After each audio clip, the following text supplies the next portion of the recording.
স্বরাষ্ট্রমন্ত্রী সালাউদ্দিন একেবারে পরিষ্কার করে দিয়েছেন ঘটনাটা, এটা আর ঢাকঢাক গুড়গুড়ের জায়গায় নেই। সরকার আওয়ামী লীগকে চিরতরে ব্যান করতে যাচ্ছে, নিষিদ্ধ করতে যাচ্ছে। আমরা দেখলাম চীন মৈত্রী সম্মেলন কেন্দ্রে বিএনপির যে জুলাইপন্থীরা আছেন তাদের একটা অনুষ্ঠানে, যেখানে প্রধানমন্ত্রী তারেক রহমান উপস্থিত ছিলেন। সেখানে আমাদের স্বরাষ্ট্রমন্ত্রী, যাকে অনেকেই অনেকটা ভারপ্রাপ্ত প্রধানমন্ত্রী হিসেবে মনে করে থাকেন, তিনি খুব পরিষ্কার করে বলেছেন।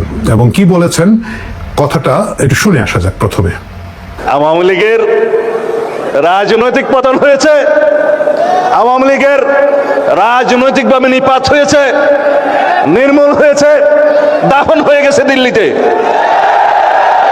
সেই আওয়ামী লীগ বাংলাদেশে আর কোনোদিন রাজনীতি করতে পারবে না। রাজনৈতিক দল হিসাবে আওয়ামী লীগের বিচার দাবি করেছি আমরা, আপনারা দাবি করেছেন, তদন্ত পরিচালিত হচ্ছে। ইনশাআল্লাহ খুব শিগগির রাজনৈতিক দল হিসাবে সেই রাজনৈতিক দলকে বিচারের কাঠগড়ায় নিয়ে যাওয়া হবে। সংবিধানের 47 আর্টিকেল অনুসারে আইন সংশোধন করা হয়েছে, সন্ত্রাস বিরোধী আইনে আছে, আইসিটি অ্যাক্ট আছে, রাজনৈতিক দলের সংগঠনের বিচার করা যাবে।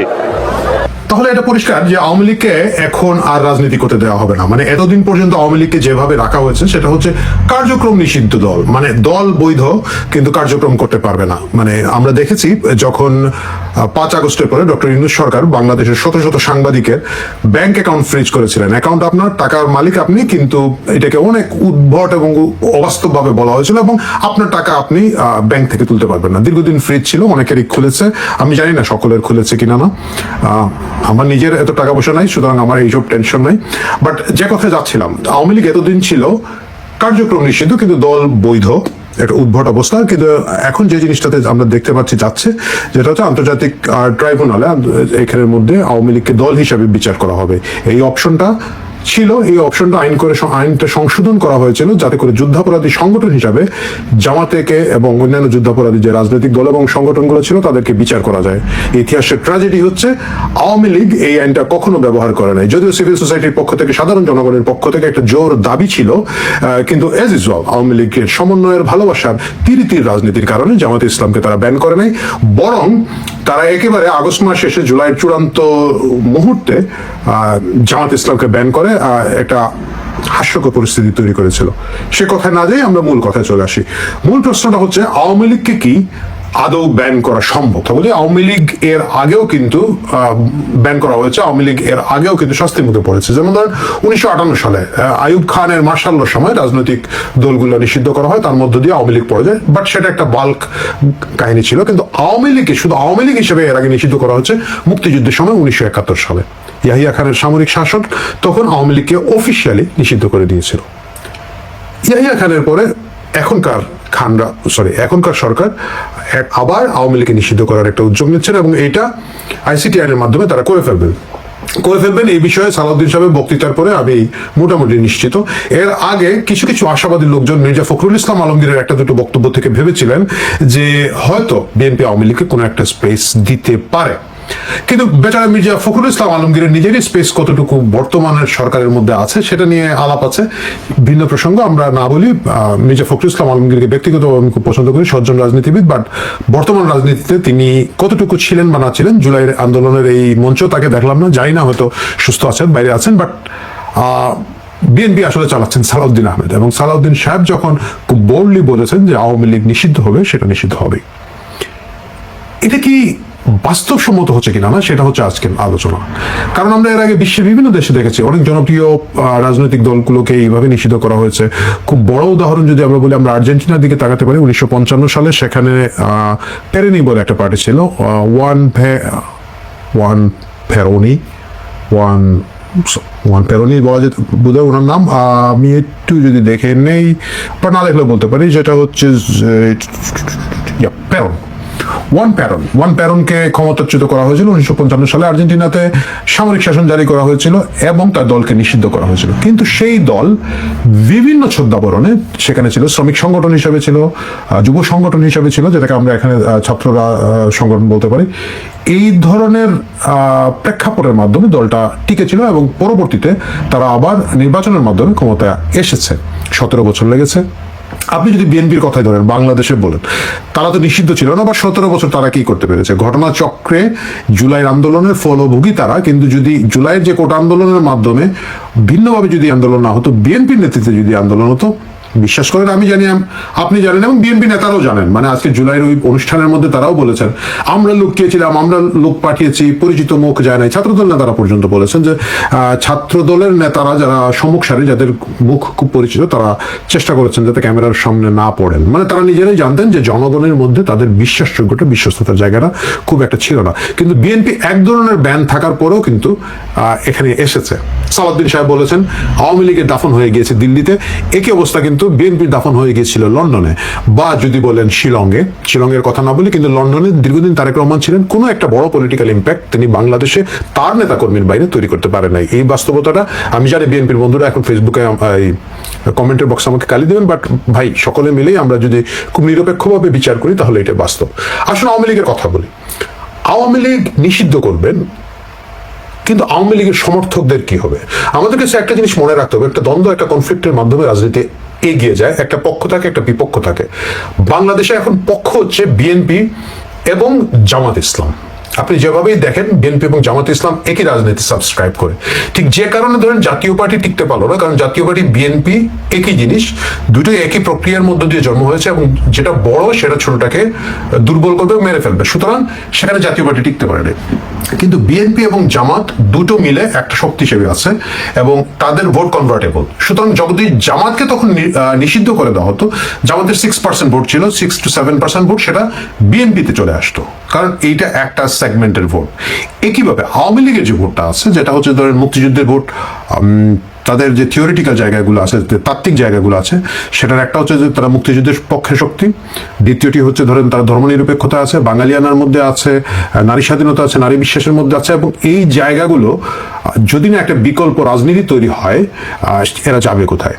মনে রাখতে হবে আওয়ামী লীগের সমর্থন একেবারে কম করে ধরলে 25 ভাগ, বেশি ধরলে 40%, 40 ভাগ। 25 থেকে 40 ভাগের মধ্যে এদের সমর্থন আছে। এর বংশ পরম্পরা, এদের একটা লিগেসি আছে। মানে একটা কথাই আছে যে আওয়ামী লীগ হওয়া যায় না, আওয়ামী লীগ হয়ে জন্মাতে হয়। মানে আওয়ামী লীগের বিরোধী পক্ষ এদেরকে বলেন একটা কাল্ট, কেউ বলেন ধর্ম। আমি যদি সৈয়দ আশরাফের সেই কথাটা স্মরণ করি, সৈয়দ আশরাফ বলেছিলেন আওয়ামী লীগ একটা অনুভূতির নাম। যারা আওয়ামী লীগের সমর্থক তাদের মধ্যে এটা কিন্তু একটা অনুভূতি। আপনি দেখবেন যারা আওয়ামী লীগ বিরোধী শক্তি এখন রাজনীতিতে আছেন, তারা বারবার বলেন আওয়ামী লীগের একটা মিনিমাম তৃণমূলের সদস্য পর্যন্ত জুলাই আগস্ট নিয়ে কোনো দুঃখ প্রকাশ করে নাই, অনুতাপ করে নাই। This is Awami League. আওয়ামী লীগের থট প্রসেস তাদের একেবারে টপ টু বটম একই ধরনের, এবং এই ধরনের একটা দল সংগঠন যারা আইয়ুব খানের সময় টিকে গেছে, ইয়াহিয়া খানের সময় টিকে গেছে, এখন এসে তাদেরকে যদি আপনি বিকল্প রাজনীতিতে সমর্থকদের জায়গা না দিতে পারেন, এবং সেটা আসলে বিএনপির পক্ষে সম্ভব না। অনেকেই নাক চেপে বিএনপিকে ভোট দিয়েছিলেন বলে আমরা শুনেছি।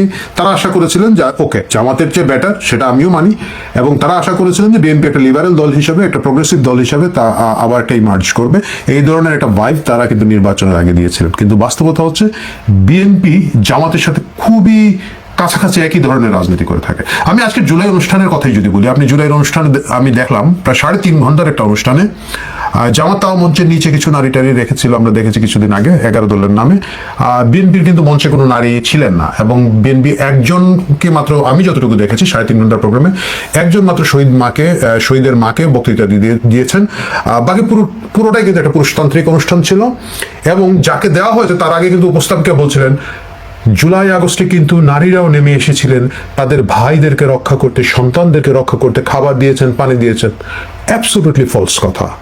জুলাইতে যে পুরুষরা, বিশেষ করে ছাত্ররা, তরুণ সমাজের কথা যদি বলি, যেভাবে আন্দোলনে নেমেছিলেন একই স্পিরিটে, একইভাবে আমরা দেখেছি বিশ্ববিদ্যালয়গুলোর, বিশেষ করে প্রাইভেট বিশ্ববিদ্যালয়ের শিক্ষার্থীরা তখন অনেক সোচ্চার ছিলেন। তারা, সেই নারীরাও কিন্তু একইভাবে অংশ নিয়েছেন, এবং তাদের কিন্তু আইকনিক ছবি আছে। কিন্তু বিএনপি বলছে তাহারা আসিয়াছিলেন খাবার দিতে, পানি দিতে, এবং মাত্র একজন শহীদের মাকেই আমরা সব দেখলাম মঞ্চে স্পেস দিয়েছেন। যাই হোক, সেটা বিএনপির রাজনীতি। এখন আওয়ামী লীগের এই 25 থেকে 40 ভাগ লোক এদের রাজনীতির কি হবে?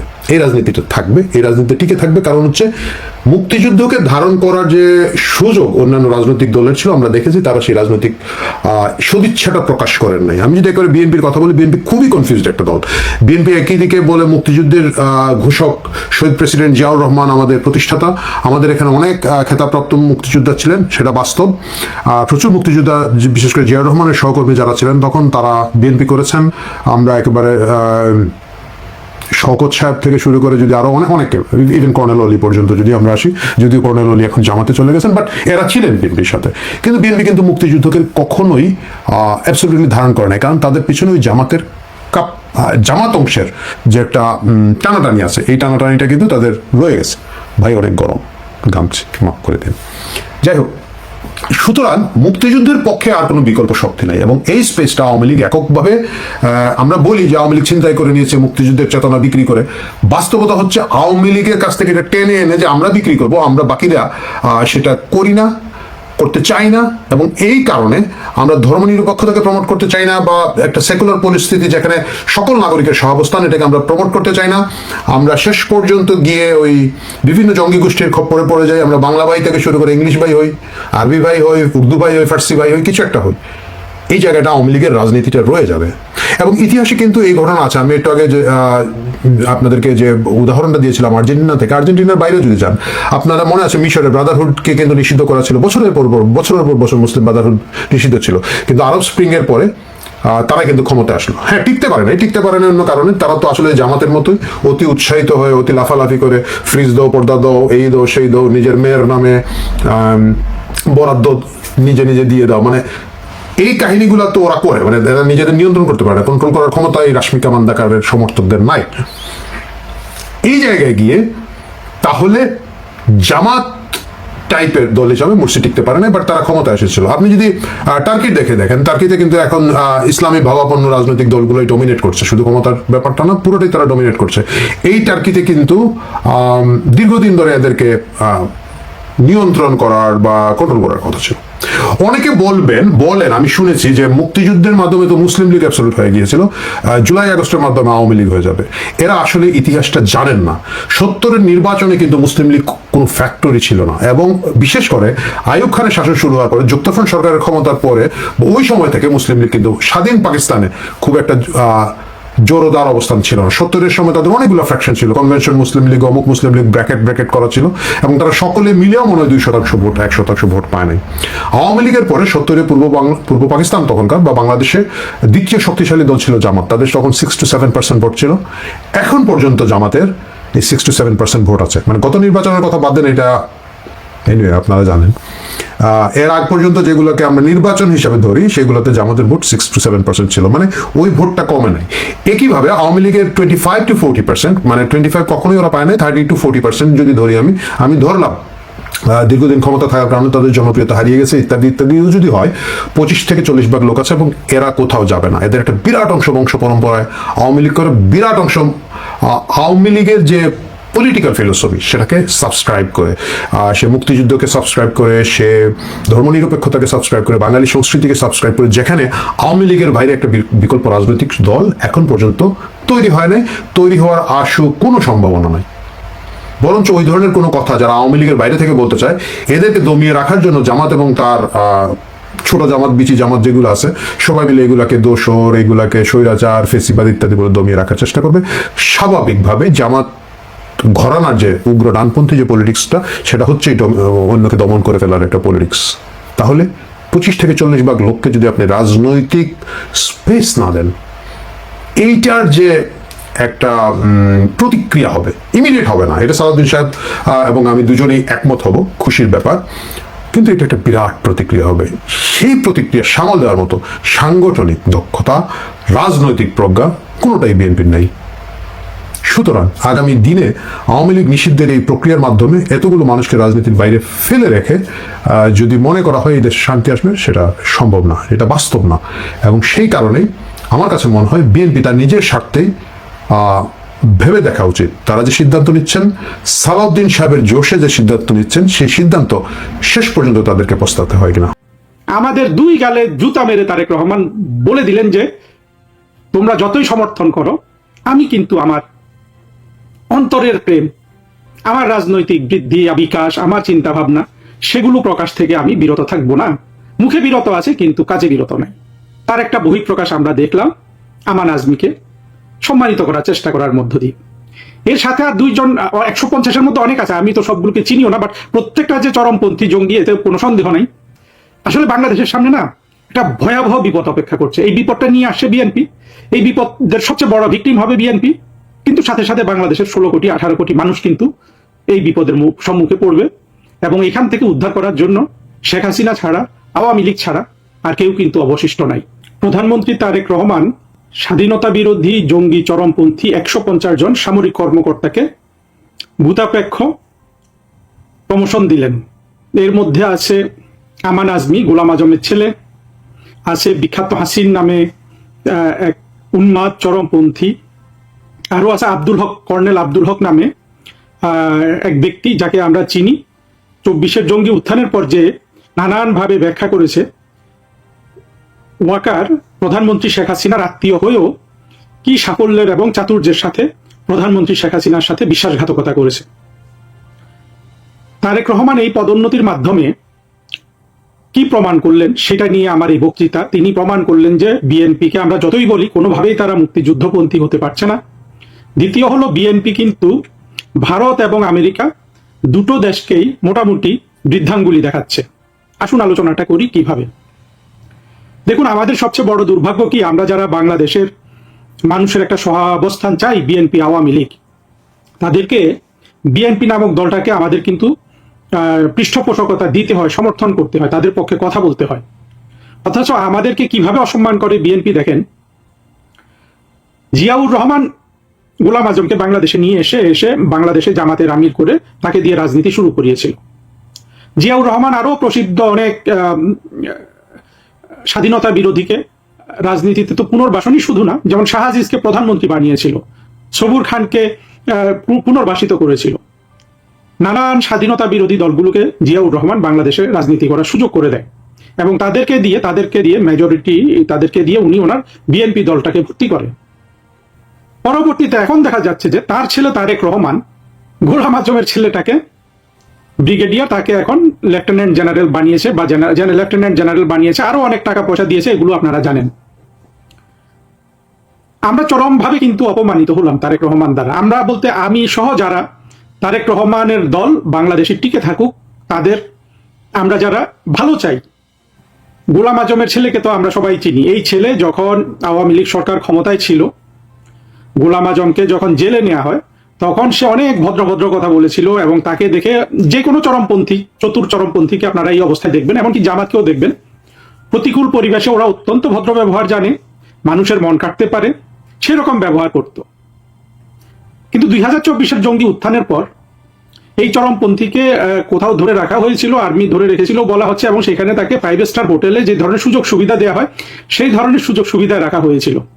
এটা কিন্তু আমার কথা নয়, এটা কথা হলো আমেরিকায় পালিয়ে থাকা এক চরমপন্থী সেনাবাহিনীর, যিনি যেই লোক মুস্তাফিজ, কর্নেল মুস্তাফিজ, যে আবার খালেদা জিয়াকে তার বাড়ি থেকে উৎখাত করেছিল শেখ হাসিনা সরকারের সময়, সেই জঙ্গি বলে দিয়েছে যে এই গোলাম আজমের ছেলে 5 স্টার হোটেলের মতো সুযোগ সুবিধা নিয়ে ছিল যে তার বন্দিত্বের সময়। পরবর্তীতে সে একটা নতুন গামছা দেখিয়ে বলেছিল যে এই গামছাতে সে সবকিছু করত। গোলাম আজমের ছেলের ভিন্ন চেহারা দেখা গেল 2024-এর জঙ্গি উত্থানের পর যখন সে বের হয়ে আসলো, এবং সে যেটা প্রকাশ করেছে যে ওয়াকার ছিল তার ছাত্র এবং ওয়াকার বারবার তার কাছে ধর্ণা দিয়েছে নানান সময়ে ওয়াকারের টিকে থাকা সেনাবাহিনীকে কিভাবে চালাবে এগুলো পরামর্শের জন্য। প্রতিটা জিনিস বিশ্বাসযোগ্য। গোলাম আজমের ছেলে কিন্তু অন রেকর্ড আমার কাছে মনে হয় নাই তার শরীরের ভাষায় বা মুখের ভাষায় কোনো মিথ্যা কথা বলেছে। গোলাম আজমের ছেলের কথা অনুযায়ী ওয়াকার কিন্তু আজকের জঙ্গি নয়, সে কিন্তু সেই গোলাম আজমের ছেলের যদি ছাত্র হয়, ছাত্র কখন হয়? ছাত্র হয় ট্রেনিং এর সময়। এই ওয়াকার ট্রেনিং এর সময় থেকে কিন্তু এই গোলাম আজমের ছেলের অনুগত। আমাদের অত্যন্ত দুঃখের বিষয় যে আওয়ামী লীগ নামক আমাদের একমাত্র আশা ভরসার দলটা কোনোভাবেই এই জিনিসগুলোকে তারা গুরুত্ব দেয় না, যে গোলাম আজমের অনুগত গোলাম আজমের ছেলের ছাত্রকে তারা বাংলাদেশের সেনাবাহিনী প্রধান করে ফেলে। যা হোক, এই দুঃখের কথা আর কাকে বলা যাবে। কিন্তু মুক্তিযুদ্ধের পক্ষে তো আমরা ভিন্নভাবে দেখবো। সেটা হলো যে বিএনপি তো মুখে প্রচার করে, হ্যাঁ, এখন কিন্তু জামাতের বিরুদ্ধে কথা বলে। আমরা ইয়েকে দেখলাম, তারেক রহমানের দলের এক ভাইস প্রেসিডেন্ট দুদু সাহেবকে দেখলাম টেলিভিশনে চিৎকার করছে পাকিস্তানি এবং রাজাকার বলে আরেকটা সামরিক বাহিনীর অফিসারকে টক শোতে, এবং বিভিন্নভাবে তারা তারেক রহমানের যিনি স্বাস্থ্যমন্ত্রী আছেন তিনিও চিৎকার করে সংসদে রাজাকারদের দেখিয়ে দিচ্ছেন। এগুলো আমাদের ভালো লাগে, আমরা প্রশংসা করি, কিন্তু দেখেন তাদের অবস্থাটা কি দাঁড়িয়েছে, মুখে মধু অন্তরে বিষ। গোলাম আজমের ছেলেকেই কিন্তু, গোলাম আজমের ছেলে তো আসলে এমনি অলরেডি কিন্তু বাংলাদেশের রাজনৈতিক স্টার, যারা 2024-এ বাংলাদেশ দখল করেছে। আমার মনে হয় যে সে তো প্রেসিডেন্টের সমান মান মর্যাদা ভোগ করছিল, তাকে লেফটেন্যান্ট জেনারেল বানিয়ে আর কি দিল এমনটা বিএনপি? আমার মনে হয় না এমন কিছু দিয়েছে, কারণ গোলাম আজমের ছেলে নিজেকে এতটাই স্বপদে মানে তার মহিমা নিজেই এতটা প্রতিষ্ঠিত করেছে একেবারে সযোগ্যতায়। গোলাম আজম তো অত্যন্ত যোগ্য একটা মানুষ। আপনারা যারা গোলাম আজমের বক্তৃতা বিবৃতি, তার ইসলাম প্রচার শুনবেন, গোলাম আজম বাংলাদেশের শত্রু 1 নম্বর রাজাকার যেমন, তেমনি গোলাম আজমের যোগ্যতা সেটাকে কেউ অস্বীকার করতে পারবে না। গোলাম আজম কিন্তু জামাতের অন্যান্য নেতাদের চেয়ে অনেক বেশি যোগ্য মানুষ, আমি তার যতটুকু বক্তৃতা বিবৃতি দেখেছি আর কি। মানুষ হিসাবে আমাদের দুর্ভাগ্য যে এই রকম লোক যদি বাংলাদেশের শত্রু না হয়ে বন্ধু হতো, আমরা তো বাংলাদেশকে এই গোলাম আজম দিয়ে অনেক উপকার পেতাম বাংলাদেশের জন্য। আমাদের দুর্ভাগ্য গোলাম আজম রাজাকার হয়ে গেছে। আমান আজমিও তাই, যথেষ্ট যোগ্য লোক, কিন্তু যোগ্য হলে কি হবে? সে তো শত্রু বাংলাদেশের, সে তো বাংলাদেশকে চায় না, সে পাকিস্তানকে চায়। সে ওয়াকারকে গ্রুম করেছে যে বছরের পর বছর, আধ্যাত্মিক ভাবে নানান ভাবে, যাতে একদিন শেখ হাসিনা সরকারকে ওয়াকার ক্ষমতাচ্যুত করে। সেই আমান আজমিকে তারেক রহমান সম্মানিত করার চেষ্টা করলো, অর্থ করে দিচ্ছে। এখন বলুন, আমরা কোথায় আমাদের মুখটা লুকাই, চোখ লুকাই? আমরা কত লজ্জিত হই তারেক রহমানের সরকারকে প্রশংসা করতে গিয়ে। না থাক, এদেরকে সমাজে তো থাকতে হবে, এত বিশাল সংখ্যক জনগণ এদেরকে সমর্থন করে, এদের সাথে আমাদের একটা পিসফুল কোএক্সিস্টেন্স লাগবে। জিয়াউর রহমান মুক্তিযুদ্ধে বীর উত্তম খেতাব পেয়েছিল, বঙ্গবন্ধু সেই খেতাব দিয়েছিল, ফলে আমরা অ্যাকোমোডেট করি। আমাদের 2 গালে জুতা মেরে তারেক রহমান বলে দিলেন যে তোমরা যতই সমর্থন করো, আমি কিন্তু আমার অন্তরের প্রেম, আমার রাজনৈতিক বৃদ্ধি বিকাশ, আমার চিন্তা ভাবনা, সেগুলো প্রকাশ থেকে আমি বিরত থাকবো না। মুখে বিরত আছে কিন্তু কাজে বিরত নাই। তার একটা বহিঃপ্রকাশ আমরা দেখলাম আমান আজমিকে সম্মানিত করার চেষ্টা করার মধ্য দিয়ে। এর সাথে আর 2 জন, 150-এর মধ্যে অনেক আছে, আমি তো সবগুলোকে চিনিও না, বাট প্রত্যেকটা যে চরমপন্থী জঙ্গি, এতে কোনো সন্দেহ নাই।